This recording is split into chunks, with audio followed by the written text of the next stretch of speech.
ভেন্ডি পোস্ত বানানোর জন্য ভেন্ডিটাকে প্রথমে ধুয়ে নিতে হবে, তারপরে শুকনো করে সেটাকে কেটে রেখে দিতে হবে।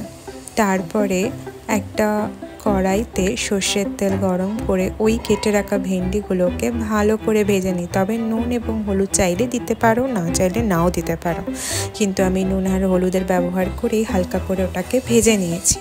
এবার সাথে একটা পেস্ট বানিয়ে নিতে হবে। সেই পেস্টটা হলো সর্ষে, একটা কালো সর্ষে, সাদা সর্ষে আর পোস্ত।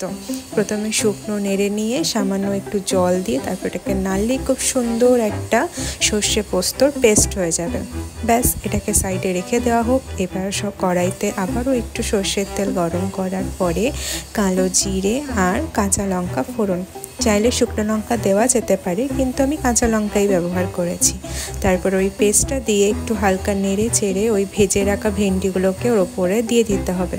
একটু সামান্য সর্ষের তেলের ওপর থেকে দিলে বেশ গন্ধটা খুব সুন্দর আসে, তাই আমি ব্যবহার করি। ব্যাস, আর কিছুই না, স্বাদ মতো একটু নুন দিয়ে নাড়লেই রেডি।